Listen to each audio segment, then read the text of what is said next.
Olá pessoal, boa noite a todos, paz do Senhor.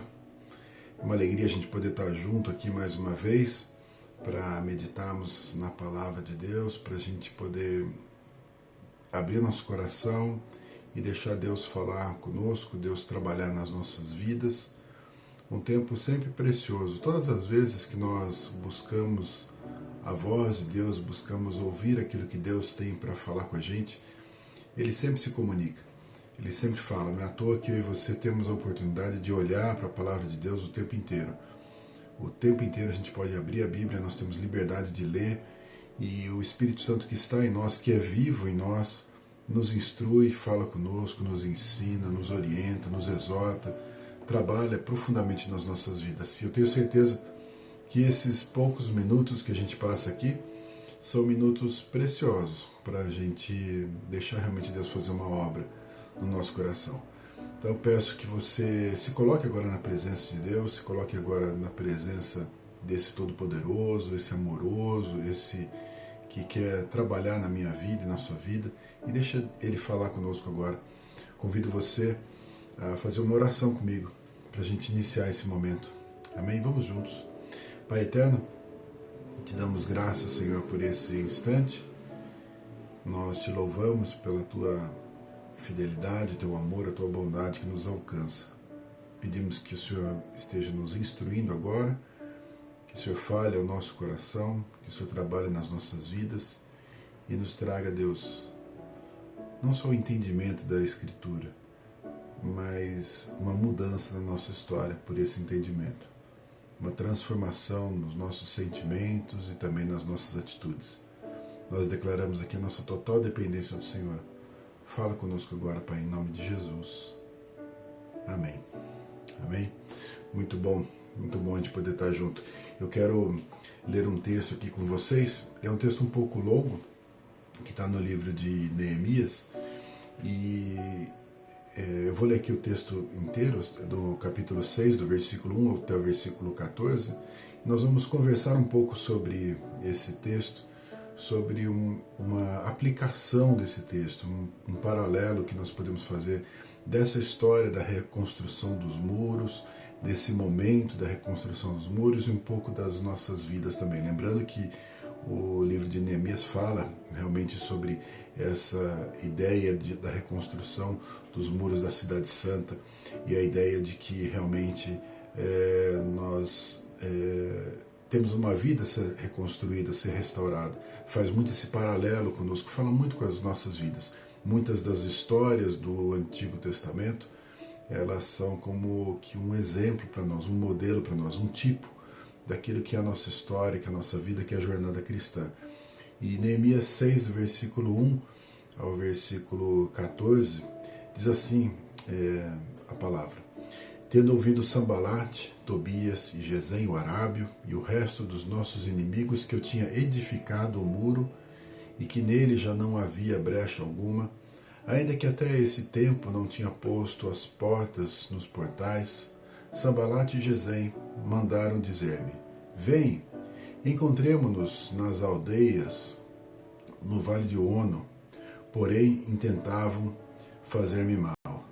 Enviei-lhes mensageiros a dizer: Estou fazendo grande obra, de modo que não poderei descer. Porque cessaria a obra enquanto eu a deixasse e fosse ter convosco? 4 vezes me enviaram o mesmo pedido, e eu, porém, lhes dei sempre a mesma resposta. Então Sambalate me enviou pela 5ª vez o moço, o qual trazia na mão uma carta aberta do teor seguinte: Entre as gentes se ouviu, e Gesem diz que tu e os judeus intentais revoltar-vos, por isso reedificas o muro. E segundo se diz, queres ser o rei deles, e pusestes profetas para falarem a teu respeito em Jerusalém, dizendo: Este é rei em Judá. Ora, o rei ouvirá isso, segundo essas palavras: Vem, pois, agora e consultemos juntamente. Mandei dizer-lhe: De tudo que dizes, coisa nenhuma sucedeu. Tudo o teu coração é que o inventas. Porque todos eles procuravam atemorizar-nos, dizendo: As suas mãos largarão a obra, e não se efetuará. Agora, pois, ó Deus, fortalece as minhas mãos. Tendo eu ido à casa de Semaías, filho de Delaías, filho de Meetabel, disse ele: vamos juntamente à casa de Deus, ao meio do templo, e fechamos as portas do templo, porque virão matar-te. Aliás, de noite virão matar-te. Porém eu disse: homem, como eu fugiria? Em que há como eu que entre no templo para que viva? De maneira nenhuma entrarei. Então percebi que não era Deus quem o enviara. Tal profecia falou ele contra mim, porque Tobias e Sambalate o subornaram. Por isso o subornaram para me atemorizar, e para que eu assim viesse a proceder e a pecar, para que tivesse motivo de infamar e me vituperasse. Lembra-te, meu Deus, de Tobias e Sambalate no tocante a estas obras, e também da profetisa Noadia e dos mais profetas que procuraram atemorizar-me. Bom, o texto aqui que está falando para nós, trazendo um pouco dessa reedificação do muro e esse momento aqui em que o próprio Neemias diz que a notícia de que o muro estava erguido já tinha se espalhado, já estava de conhecimento de todos, então alguns se levantaram para interromper essa obra.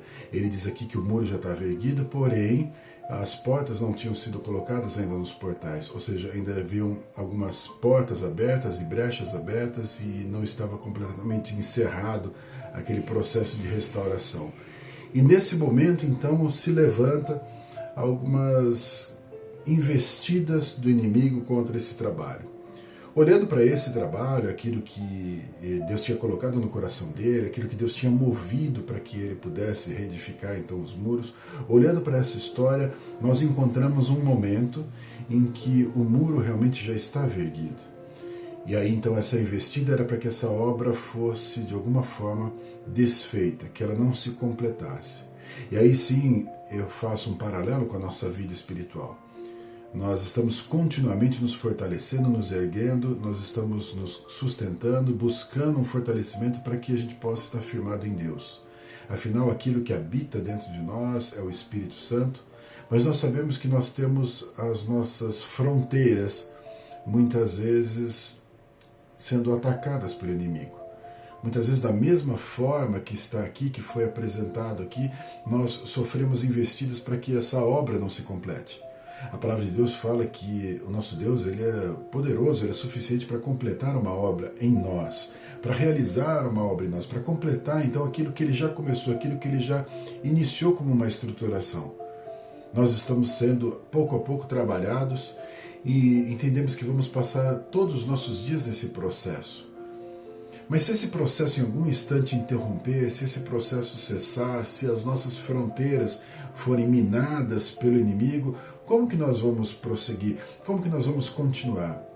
Parece muito com essa história em que mesmo que a gente se encontre hoje com os muros erguidos, nós ainda temos algo para ser feito, tem algo para ser completado. E o inimigo não desiste de investir nas nossas vidas. Ele não desiste de tentar fazer com que essa obra pare.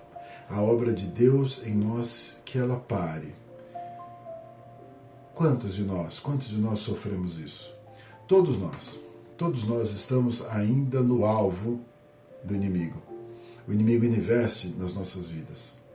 Há necessidade então da gente perseverar naquilo que Deus colocou para nós. Deus estabeleceu para nós algo que nós deveríamos concluir, que é o próprio plano dele, o próprio projeto de Deus para as nossas vidas. Um projeto que envolve o sobrenatural de Deus, mas envolve o nosso posicionamento. Neemias, quando estava num processo de reedificação, Deus foi abrindo portas para ele, Deus foi sustentando, Deus foi movendo para que aquilo que estava no coração dele e também estava no coração de Deus pudesse ser realizado, completado. Os nossos planos, os planos que Deus colocou no nosso coração, veja, planos não que nós criamos, mas os planos que Deus colocou em nós, que Deus compartilhou conosco, Ele nos dá todo o sustento para que a gente possa concluir, que a gente possa efetivamente chegar ao final. Deus quer completar realmente essa obra em nós, nas nossas vidas, mas o inimigo continua investindo. E eu quero olhar então aqui para esse trecho e tentar tomar aqui como um exemplo para nós. essas investidas dos inimigos de Neemias, como ele mesmo anuncia aqui como inimigos, o quanto que essas investidas se assemelham, o quanto que elas são parecidas com as investidas do inimigo das nossas almas na nossa vida. E qual é a resposta, então, aqui do homem de Deus? Qual é a resposta daquele que era servo de Deus, que perseverou na reconstrução, na restauração dos muros? Perseverou no plano de Deus. A primeira coisa que nós vemos aqui é esse primeiro convite. Esse convite que Neemias recebe para uma comunhão com o mundo. Um convite que muitas vezes nós recebemos que tenta invocar dentro de nós um desejo de satisfação. Ou seja, um convite que muitas vezes apresenta para nós os prazeres desse mundo. Naquele instante que nós vemos ali aquela investida na vida dele, ele recebe um convite. Diz aqui no versículo 2 que chega uma mensagem dizendo: vem, encontremos-nos nas aldeias, no Vale de Ono. Vamos nos reunir lá. Vamos estar naquele lugar. Vamos fazer uma festa ali. Vem congregar com a gente, vem estar com a gente. Muitas vezes nós estamos numa obra de Deus nas nossas vidas e através das nossas vidas, quando somos um instrumento de Deus, e a gente não cessa de ouvir convites para nós estarmos nos associando ao mundo, às coisas do mundo. E de verdade as coisas do mundo elas são prazerosas, e se assim não fosse, não seriam tentadoras para nós. Elas são prazerosas, elas são agradáveis, elas saciam a nossa carne, elas satisfazem a nossa carne, e nós somos convidados muitas vezes a simplesmente largar as coisas de Deus, deixar as coisas de Deus e se voltar para as coisas desse mundo que nos rodeiam, que estão tão próximas de nós. Aquele convite para Neemias era justamente isso. Ele parar o que ele estava fazendo e ir congregar num outro lugar, e estar num outro lugar. A 30 quilômetros de onde ele estava, esquece isso que você está fazendo e vem para cá, vem aqui com a gente, vem estar aqui com a gente. A palavra de Deus registra para nós, segundo a carta de Paulo aos Coríntios, capítulo 6, no versículo 14, diz assim: não vos prendais a julgo desigual com os infiéis, porque que sociedade tem a justiça com a injustiça? E que comunhão tem a luz com as trevas? Veja, ainda quero usar essa expressão aqui de Paulo, quando ele fala que comunhão tem a luz com as trevas. Porque nós somos chamados para ser luz nas trevas, e não ser com as trevas. E aí então, nós somos convidados muitas vezes a ter uma comunhão com o mundo para que a gente nos afaste de um plano, de um projeto de Deus. Essa é uma artimanha do inimigo, porque sabe que eu e você nós temos uma tendência, uma tentação pelas coisas desse mundo. E aí então ele investe para que a gente não tenha mais um Deus único, mas que a gente divida o nosso coração, com que a gente fragmente o nosso coração e a gente se volte e busque prazer e satisfação nessas coisas mundanas. Quando nós fazemos isso, nós simplesmente abandonamos as coisas de Deus. E eu não quero dizer aqui simplesmente de você abandonar a frequência em um culto, uma atividade da igreja, não é simplesmente isso. Ainda que esse seja um caminho muitas vezes perigoso, quando você começa a trocar os prazeres das coisas de Deus, os prazeres elevados das coisas de Deus, que são prazeres espirituais, pelos prazeres carnais. Existe toda uma saciedade, uma satisfação, uma alegria dada nas coisas de Deus, a alegria do Espírito, e isso para nós é um prazer, é uma satisfação. Mas quando eu substituo por coisas carnais e muitas vezes justifico, olha, não posso estar nesse lugar, não posso estar na comunhão com Deus porque essas coisas me chamam, significa que aquilo está falando muito alto. Significa que aquilo está fazendo realmente uma mudança nos valores do meu coração. Quando Neemias ouve esse convite, olha a resposta que ele diz: eu estou fazendo uma grande obra de modo que não poderei descer. Está registrado aqui no versículo 3 do capítulo 6 de Neemias. Ele diz, olha, o que eu estou fazendo é muito grande, é muito mais importante, mais precioso, mais valoroso. Eu não vou descer daqui. Vale para nós essa expressão: eu não vou sair desse lugar, eu não vou deixar esse lugar, eu não vou abandonar esse lugar e ceder à tentação de estar realmente envolvido com as coisas do mundo. Eu não vou perder a comunhão com Deus, eu não vou ter outros deuses, eu não vou ter amizade com o mundo e me deleitar nesse mundo. Não, eu estou lá para fazer a diferença. No mundo realmente eu sou luz, mas eu não estou envolvido com essas coisas. Tiago diz assim, de uma forma até mais dura para que a gente possa entender. Ele fala: adúlteros e adúlteras, não sabeis vós que a amizade do mundo é inimizade contra Deus? Portanto, qualquer que quiser ser amigo do mundo constitui-se inimigo de Deus. O que ele está dizendo é essa impossibilidade de nós termos comunhão com o mundo e comunhão com Deus. Buscar satisfação no mundo e ao mesmo tempo dizer que temos um relacionamento profundo com Deus. É inviável. Nós não conseguimos administrar isso, não conseguimos espiritualmente, não cabe. O texto aqui de Tiago chama de adúltero, ou seja, adúltero que é aquele que tem um relacionamento firmado, oficial com um, e aí promove um relacionamento fora do padrão com o outro. Nós temos um relacionamento com Deus, nós temos um casamento, nós temos uma intimidade, uma aliança. E quando nós estamos então nos deleitando com o mundo, quando nós estamos tendo amizade então com o mundo, nós estamos traindo Deus. Nós estamos traindo uma aliança. E Deus, quando faz isso, quando Deus aponta através da palavra, dizendo para nós que isso é um ato de adultério, não é simplesmente porque Deus está triste, ainda que esteja assim, ainda que nós estejamos entristecendo o Espírito, como diz a palavra, existe uma tristeza do Senhor, mas entenda que nós estamos sendo prejudicados, nós estamos nos fazendo de adúlteros, nós estamos nos colocando nessa situação.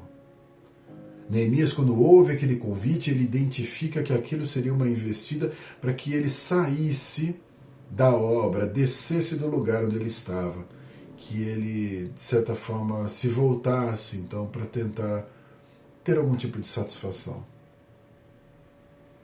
E aí, então, ele resiste àquilo. Mas as investidas do inimigo, elas não são somente investidas como essa, que nos tentam ao prazer do mundo. Se nós olharmos aqui, ainda dentro dessa história, nós vemos que Neemias foi caluniado. E quando ele foi caluniado, então ele foi convidado, e nós lemos aqui do versículo 5 até o versículo 9, que ele foi caluniado para que ele de alguma forma não só estivesse debaixo de uma mentira, mas mais do que isso, que ele fosse se defender disso. Ou seja, ele precisava se defender daquela mentira, ele precisava se posicionar. Olha, estão falando mal de você, diz que o seu propósito é ser rei, diz que você está subornando alguns profetas, que você está inventando umas histórias. Ou seja, Neemias, faz o seguinte, vai se defender. Vai se defender disso. E quantas vezes nós somos muitas vezes caluniados, quantas vezes investe contra as nossas vidas para que a gente se posicione de uma forma orgulhosa. Veja, porque de fato Neemias tinha razão, de fato Neemias não estava mentindo. Ele poderia se posicionar, mas será que esse era o caminho? Se fosse uma pessoa orgulhosa, uma pessoa que tivesse talvez esse sentimento, falasse, não, eu realmente vou me defender porque eu não aceito que falem mal de mim. Eu não aceito que falem uma mentira, que vão me caluniar, eu vou então me posicionar. Quantas vezes nós somos tentados então a nos posicionar de uma forma equivocada diante dos ruídos que estão ao nosso redor. Às vezes vão falar mal de nós. Às vezes vão inventar histórias da gente. Mas será que não é o Deus que nos defende? Será que não é Deus que cuida de nós? Será que nós estamos realmente numa caminhada segundo a orientação de Deus? Então, se nós estamos debaixo de um plano de Deus, por que eu vou ter que sofrer pelas coisas que falam contra mim? Por que eu vou ter que me posicionar? Por que eu vou ter que tirar a limpo? E muitas vezes eu vou ser nessa agressão eu vou me posicionar de uma forma equivocada. A palavra de Deus diz para nós que se eu for ofendido ao ponto de ser batido numa face, eu deveria oferecer a outra. Que resposta que é essa, se não é uma resposta de alguém que realmente se humilha e que não está baseado no seu orgulho? Às vezes nós somos tentados no nosso orgulho. Somos tentados a nos posicionar de uma forma orgulhosa. Às vezes as provas que vêm diante de nós, a gente acha esquisito, estranho e quer se posicionar e acaba se excedendo na forma da gente se posicionar. Isso é uma tentação do inimigo, porque nos afasta da presença de Deus. Nós estamos ligados a Deus pela graça, pelo favor de Deus, pela misericórdia. Somos tentados e às vezes nos afastamos realmente da presença de Deus, simplesmente pela forma equivocada como a gente reage aos problemas. Nós queremos fazer do nosso jeito, queremos fazer justiça com as nossas mãos, queremos não perdoar as pessoas, queremos usar as coisas de Deus a nosso favor, porque estranhamos sermos perseguidos, estranhamos sermos ofendidos, achamos que é injusto a forma como nos tratam. A palavra de Deus diz assim, Pedro dizendo, na 1 de Pedro 4, versículo 12 e 13, está escrito assim: Amados, não estranheis a ardente prova que vem sobre vós para vos testar, como se coisa estranha vos acontecesse, mas alegrai-vos no fato de serdes participantes das aflições de Cristo, para que também na revelação da sua glória vos regozijeis e alegreis. Às vezes a gente acha tão estranho ser, de alguma forma, ofendido, às vezes a gente acha estranho a gente ser perseguido, a gente acha estranho a gente ter algum tipo de sofrimento, e a gente usa muitas vezes a expressão, Senhor, não é justo, Deus não é justo, porque eu faço sempre o bem, porque eu estou... Mas se fosse uma questão de justiça, eu e você estaríamos, na verdade, pagando pelos nossos pecados, mas nós não estamos pagando, porque fomos perdoados pelos nossos pecados. Todas as vezes que nós somos tentados, então, a agir dessa forma, a refutar as calúnias, a nos posicionar, a sermos tão orgulhosos, nós saímos da presença de Deus, porque nós saímos da graça. Nós estamos num outro lugar, nós fugimos da presença de Deus. O inimigo quer que eu e você, muitas vezes, simplesmente abandonemos essa jornada nossa com Cristo. A gente começa a agir e muda as nossas orações e a nossa forma de falar com Deus e as nossas expressões, e nós somos carregados então de um sentimento de que nós somos injustiçados. E isso nos coloca em que lugar? Que lugar que é esse que não entende a misericórdia? Que lugar que é esse que não entende a graça? Que lugar que é esse que não entende o poder e a majestade do Senhor?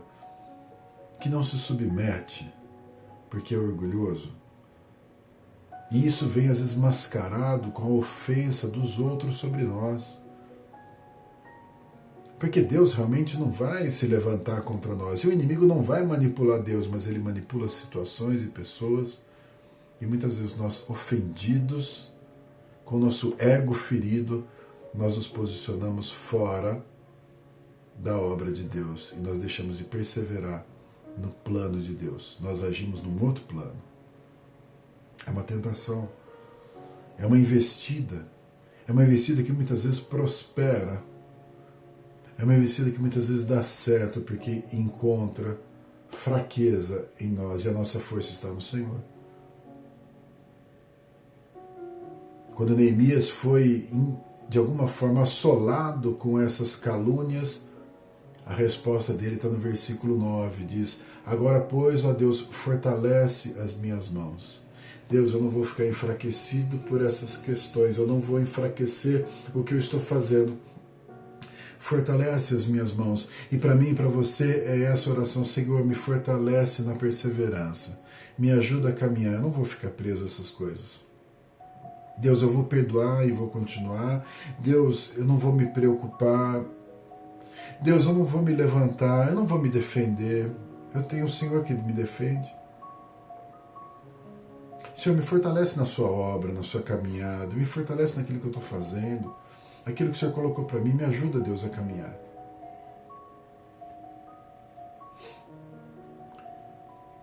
As sutilezas do inimigo, elas são muitas para que a gente abandone a obra, para que a gente abandone o plano de Deus, esse projeto que está desenrolando na nossa vida.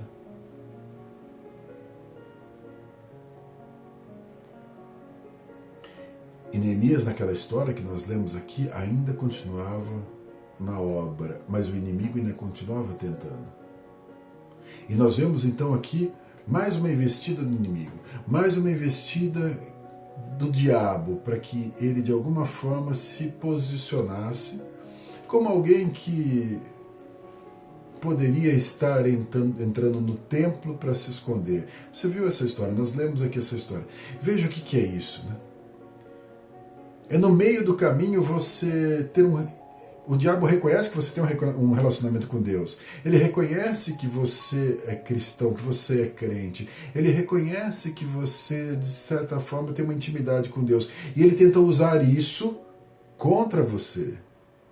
Ele tenta usar isso contra você. Neemias, então, bom, já que você está fazendo algo então para Deus, vamos fazer o seguinte, vamos fugir e você vai se esconder no templo. Se esconde naquele lugar que você não pode estar. Se esconde ali, porque afinal de contas você tem uma intimidade com Deus. Nós somos muitas vezes tentados a tomar o lugar de Deus. Nós somos tentados a infringir o modelo de Deus. Nós somos tentados muitas vezes a desrespeitar a grandeza e a santidade de Deus. Não é porque nós temos uma intimidade com o Pai, não é porque nós chamamos nosso Deus de Pai, não é porque Ele nos perdoa, não é porque Ele nos acolhe que nós não mantemos uma reverência. Ele continua sendo Deus, Ele continua sendo Pai, e eu continuo sendo filho, eu continuo sendo servo. A palavra de Deus conta uma história de Saul, que num determinado tempo ele exagerou naquele seu posicionamento como rei e fez o que não deveria ter feito. Fez aquilo que não estava realmente à disposição para ele fazer. Ele se achou apto a fazer algo, a apresentar um sacrifício que não era ele que deveria fazer. Às vezes nesse relacionamento, nesse posicionamento, a gente acaba se confundindo e somos tentados a isso. Somos tentados, como já falamos aqui, a tomar o lugar de Deus e julgar pessoas. Somos tentados, então, dentro da religiosidade, a nos posicionar de uma forma de juízes. Somos tentados, então, nesse relacionamento, a achar que Deus nos deve alguma coisa. Que porque nós temos uma determinada atitude, ou porque nós temos um determinado cargo, ou porque nós desenvolvemos um relacionamento com Deus, nós podemos ditar algumas regras e somos iguais a Deus. Somos Deus, nós não somos. Nós não reinamos. Ele reina sobre nós. Então, muitas vezes, essa nossa altivez, esse desejo, às vezes, de ser maior, me parece muito com exatamente aquilo que aconteceu com Lúcifer, ser maior. Aquilo que aconteceu com Adão, ter o entendimento de Deus, ser igual a Deus.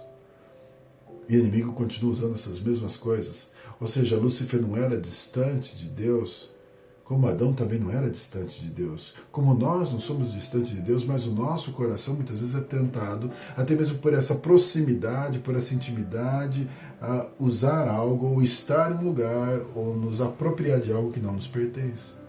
Neemias, quando foi tentado a estar naquele lugar, era, olha, para a sua segurança, esteja nesse lugar. Jesus, uma vez, foi tentado, naquela sequência de tentações, ele foi tentado a, olha, se atira desse lugar, se atira desse monte aqui, porque Deus vai segurar você, afinal Deus te ama. Quantas vezes nós somos tentados, então, a isso, e quando nós cedemos a isso, nós, então, saímos do plano de Deus, porque nós deixamos de ser filhos submissos, filhos obedientes, filhos que encontram alegria no modelo do Pai. Naquela parábola que conta do filho pródigo, tinha um irmão que era o irmão mais velho, que era o irmão que andava paralelo ao plano do Pai. E ele tinha um modelo de relacionamento onde ele se apropriou de algumas coisas do pai, no sentido de que o pai, para ele, o pai o devia. Porque ele estava junto com o pai, porque ele estava sempre por ali, então o pai, de alguma forma, devia algo para ele. Se você lembrar dessa história, aquele posicionamento duro não aceitou o retorno, a salvação do seu irmão, que havia se perdido e então havia retornado. Ele não aceitou a festa, ele não aceitou a celebração, ou seja, aquilo que alegrava o coração do pai, aquilo que era plano do pai, aquilo que promovia uma festa, entristecia o coração dele. Ele não participa da festa naquela história, ele não está junto, ele não celebra com o pai, o coração dele não se alegra. O plano dele era um plano paralelo ao do pai, mas não era o plano do pai.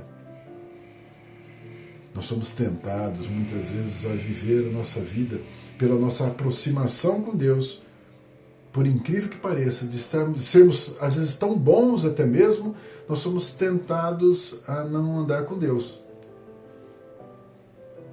O inimigo investe para que a gente confunda as coisas. Neemias, quando recebeu essa proposta, vai se esconder ali no templo, a resposta dele foi a seguinte, está registrado no versículo 11. E que há como eu que entre no templo para que viva, de maneira nenhuma entrarei. De maneira nenhuma eu vou ceder essa voz do inimigo, de maneira nenhuma eu vou entrar por essa jornada, de maneira nenhuma eu vou aceitar isso. Eu não vou aceitar. Eu não vou querer isso para mim, eu não vou entrar por esse caminho. Eu não vou aceitar. Quando eu e você fomos tentados, então, porque seremos muitas vezes tentados na nossa altivez, nos posicionar de uma forma equivocada, que a gente fala, pera um pouquinho, eu não quero isso. Eu não quero isso. Eu não quero honra. Eu não quero o aplauso. Eu não quero tomar o lugar de Deus. Eu não quero ser exaltado. A Bíblia fala tantas vezes sobre isso. Olha, não deixe realmente a sua mão ver o que a outra faz. Não toque trombeta quando você fizer algo. Ou seja, não tome esse lugar de honra. Não tome esse lugar de Deus. Porque seremos muitas vezes tentados a isso. E isso nos afasta do plano, do projeto de Deus.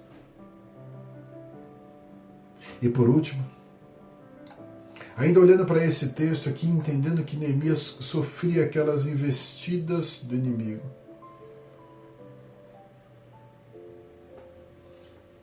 Ele foi tentado a se posicionar, então, com alguma justiça contra os seus inimigos. Foi tentado. Foi tentado a usar a sua autoridade, mas ele tinha Deus. Muitas vezes nós vamos ser tentados a nos irarmos. Nós vamos ser tentados então a nos posicionar. Muitas vezes o que vai acontecer é que o inimigo das nossas almas vai usar pessoas e nós vamos identificar pessoas que de alguma forma estão se levantando contra nós. E por mais que a gente muitas vezes entenda que a nossa luta não é contra a carne e o sangue, alguém vai estar representando essa luta e a gente vai ser tentado então a se levantar contra essas pessoas. Nós vamos ser tentados, como já falamos aqui mais uma vez, nós vamos ser tentados a não perdoar as pessoas. Nós vamos ser tentados a denunciar pessoas. Nós vamos ser tentados a prejudicar pessoas, a fazer pessoas, de certa forma, pagar por ter se levantado contra nós. Neemias também é tentado nessa forma. Mas a palavra de Deus diz assim lá em Tiago, porque a ira do homem não opera a justiça de Deus. O que faz entender que se eu for agir com ira, eu vou errar. Necessariamente eu vou errar. Se eu agir na minha força, eu vou errar. Quando Pedro teve aquela experiência ali junto com Jesus e cortou a orelha de Malco, ele agiu na força, na intrepidez dele. Estava errado. Quando os discípulos falaram, Senhor, quer que a gente peça fogo do céu sobre esses? A resposta do Senhor é: você sabe de que espírito vocês são? Quando nós simplesmente depositamos essas causas nas mãos de Deus, é Ele que cuida, e isso exalta o nosso Deus, exalta o lugar do nosso Deus e exalta Deus na nossa vida. Quem é Deus realmente na nossa vida? Neemias foi tentado realmente a um posicionamento contra aquelas pessoas, mas ele diz aqui no versículo 14: lembra-te, meu Deus, de Tobias e de Sambalate no tocante às suas obras. Ele diz: Senhor, que o Senhor lembre. Está diante do Senhor, eu não quero eu fazer ou falar ou me posicionar. Ele diz: lembra-te, Deus, de Tobias e Sambalate no tocante a estas suas obras. Ele não está dizendo: olha, eu estou dando um juízo. Ele não está dizendo: olha, eu estou falando, Deus pesa a mão, ou Deus faz dessa forma, ou Deus pune, ou Deus manifesta a sua justiça. Não, dizendo: olha, lembra deles e do que eles fizeram. Se os meus olhos estiverem equivocados, Deus não vai errar. Deus vai saber exatamente o que eles fizeram. Se houver uma justificativa, uma explicação, uma razão para aquilo que os meus olhos não veem, não há problema. Deus está vendo da forma correta. Deus está se apresentando da forma correta. Deus está nas tuas mãos e o Senhor é poderoso para fazer da melhor forma, porque sim, o Senhor age com misericórdia conosco, e porque não seria assim com os outros? Porque eu não posso confiar realmente que Deus está fazendo. Se eu confio que Deus está no comando de todas as coisas, como diz a palavra, que todas as coisas cooperam, diz o texto que as coisas cooperam então para o bem daqueles que amam a Deus, que são chamados segundo o seu propósito. Então, se eu realmente sou chamado num plano de Deus, num propósito de Deus, eu sou daquelas pessoas que verdadeiramente amam o Senhor, eu posso crer que todas as situações estão debaixo do controle de Deus e a solução vai ser perfeita. O plano dele é perfeito. Mesmo que em algum momento pareça meio estranho para mim, mesmo que eu comece a olhar e ache meio esquisito, mesmo que eu tenha vontade de colocar minha mão e mudar isso, o plano de Deus é perfeito. O projeto de Deus é perfeito.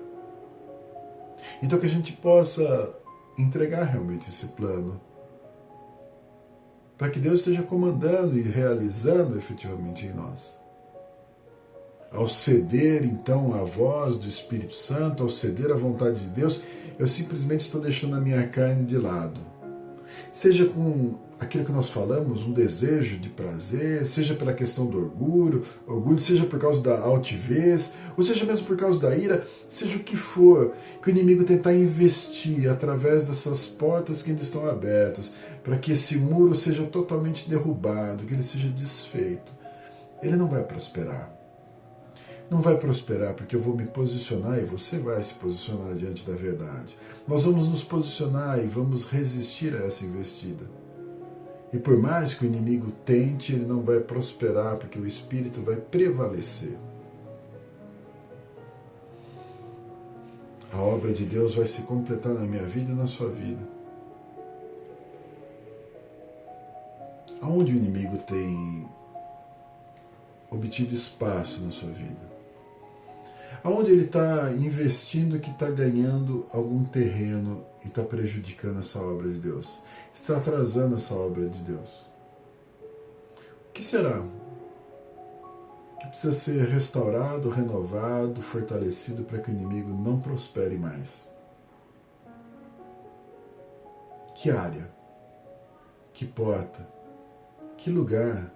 Que sentimento? O que precisa ser trabalhado por Deus? Eu vou dizer para você, seja o que for. Às vezes não se resume nesses 4 pontos que nós falamos aqui nessa noite, porque realmente são muitas investidas do inimigo, mas eu vou dizer para você com certeza absoluta, seja qual for, Deus é suficiente para restaurar, para fortalecer, para renovar e te dar vitória. Ele é poderoso, ele é suficiente para fazer isso. Então eu convido você nessa noite a olhar para você, olhar para essa história e deixar o Espírito falar com você. Deixar Deus falar com você. Seja qual for a necessidade do posicionamento, tenha certeza que Deus vai completar essa obra. Deixa Ele falar com você. Deixa Ele curar você agora. Feche seus olhos, quero orar por você. Senhor Deus, nós estamos aqui diante da Tua verdade. Nós estamos aqui, Deus, diante do Teu Espírito. E é verdade, Deus, que o inimigo não para, ele não desiste. Ele investe contra as nossas vidas e tenta alcançar os nossos sentimentos, os nossos corações e tirar proveito daquilo que muitas vezes é uma fragilidade, uma porta ainda aberta. Os muros foram erguidos, mas as portas ainda precisam ser colocadas. Nós reconhecemos, ó Deus, que dependemos totalmente do Senhor, porque até aqui foi o Senhor que nos ajudou.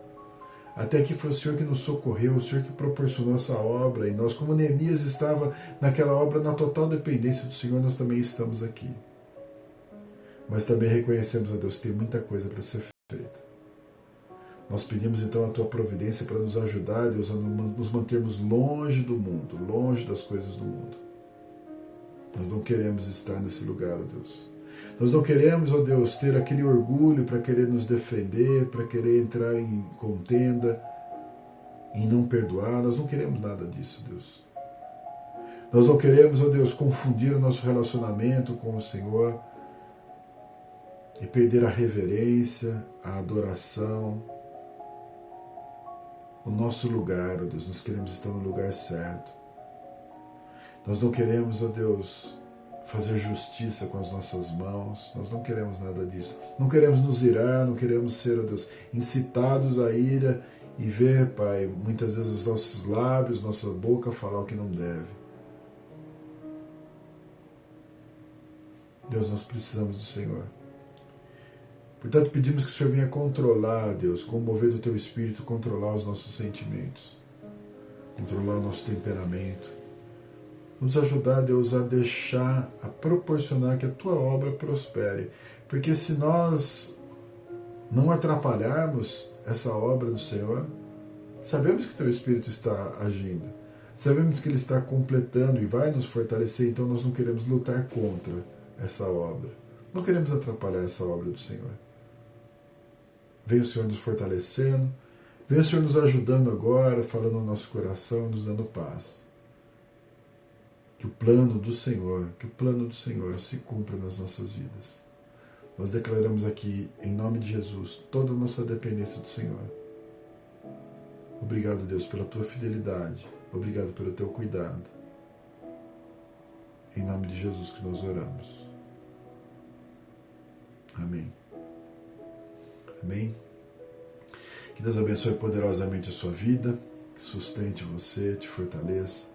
Que a gente possa estar junto nesse próximo domingo, no período da manhã, a partir das 9 horas.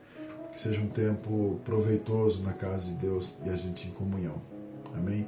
Que Deus fortaleça cada um de vocês e que essa obra do Senhor prospere na sua vida, em nome de Jesus. Fique na paz do Senhor.